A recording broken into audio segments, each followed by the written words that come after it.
What if the reason you haven't found your dream yet is because you're looking in the wrong direction? Not in your heart, not in your mind, but out there. Scrolling, comparing, waiting for something to hit you like a lightning bolt. Let me say this as plainly as I can. Dreams don't arrive in your DMs. They arrive when you move. You don't need a map, you need a match. So if you're sitting there thinking, I don't know what I want, I'm too far down another path, I've got bills, responsibilities, kids. And let's be honest, some of you also have a juicer you haven't used since 2019. That's not a moral failing, that's just citrus optimism. Well, if you're one of those people, I've got good news. You're exactly the kind of person this video is for. Because the dream you were meant to live, it's not behind you, it's not lost, it's locked away in a vault, and we're gonna open it up. Let's talk about that feeling of not knowing. It's not just confusion, it's heavy, right? It feels like guilt, like you should know by now. You chose a degree, maybe a job, maybe you've even built a life that people respect, but you look around and think, is this it? And then comes the second guessing. I should be grateful. Other people would kill for this. I don't have the luxury to dream. Sound familiar? You're not alone, and you're not broken. You're just stuck in what I call the fog of function or functioning. You've been functioning so long that you've lost sight of what lights you up.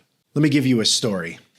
Vera Wang didn't design her first dress until she was 40. Before that, she was a figure skater, then a fashion editor at Vogue. Two impressive careers. Neither were her dream, but she kept circling the industry she loved until finally, it clicked. One dress, one wedding, and the rest, global fashion icon. Okay, here's the point. She didn't start by finding her passion. She started by following her curiosity. What would happen if we just started following our curiosity more? So she found it by following her curiosity and by not quitting just because she didn't have it all figured out by 25 or 35. Now, before we go a step further, why am I the one telling you this? It's because I've been on stage across the world for decades. I've entertained royalty, CEOs, cruise ships. I've also stood in the middle of my kitchen thinking, is this it? I walked away from a dream once, and then I had to learn to find it again. I've coached artists, executives, entrepreneurs just like you to reignite something that they felt lost or invisible. So if you've ever said, I just don't know what my dream is, that's why I'm here. People who can't name their dream usually aren't missing clarity, they're missing energy. They're waiting to feel certain before they move, but dreams don't work like that. They're not light switches, they're fires. You don't just sit around waiting for a fireplace to feel right before lighting it.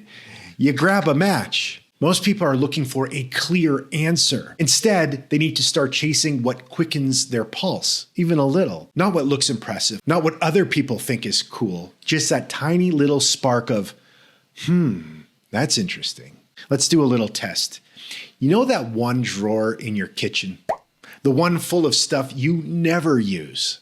Old batteries, twist ties, and a meat thermometer from 2008, which, let's be honest, has only ever measured one chicken and now lives in retirement next to the AAA battery that may or may not be from the Reagan administration. Your dream may be hiding in there, well, in that drawer here, because your real dream, it's not out front.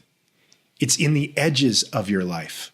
The books you collect but haven't read. The hobby you said you'd get back to one day. The thing you did once for fun and felt alive. Your job is to open that drawer. You don't have to declare a new life path. You just need to pick one small thing and give it your attention. And I totally get it.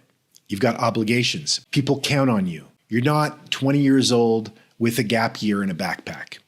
But you do have 15 minutes. You have a lunch break, a commute, a half hour before bed. If you can give Instagram 45 minutes a day, you could give your future 15. Start journaling, take one class, make one phone call, start a note on your phone called clues. That's all you need to start feeding the dream. And here's the point. Every minute you spend on your dream gives the rest of your life more oxygen. And when you bring that energy back to your work, to your family, and to your life, everything starts to shift. Let me explain this another way. Your dream is like an old GPS. You plug in a destination and then you don't move. What does the GPS say? Waiting for satellite. The second you take a step, it recalculates. It shows you the next turn. But if you stand still for 20 years, all it can do is blink at you. So yeah, you might start in the wrong direction. You may turn down a weird road, but movement is what unlocks the map. And bonus, if you make a wrong turn, the dream doesn't blow up. It just says, recalculating. James Baldwin said, your crown has been bought and paid for. All you have to do is wear it.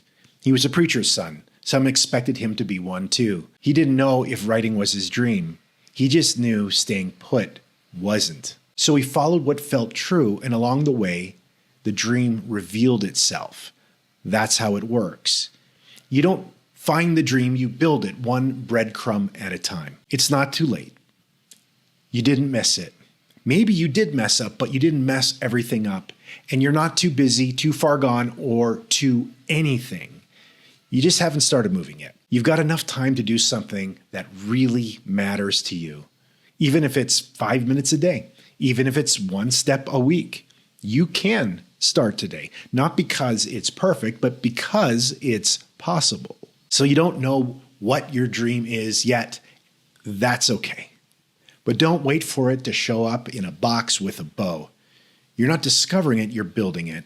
A few honest questions, a little courage, a tiny step repeated. And if you're still unsure, then the next video is for you.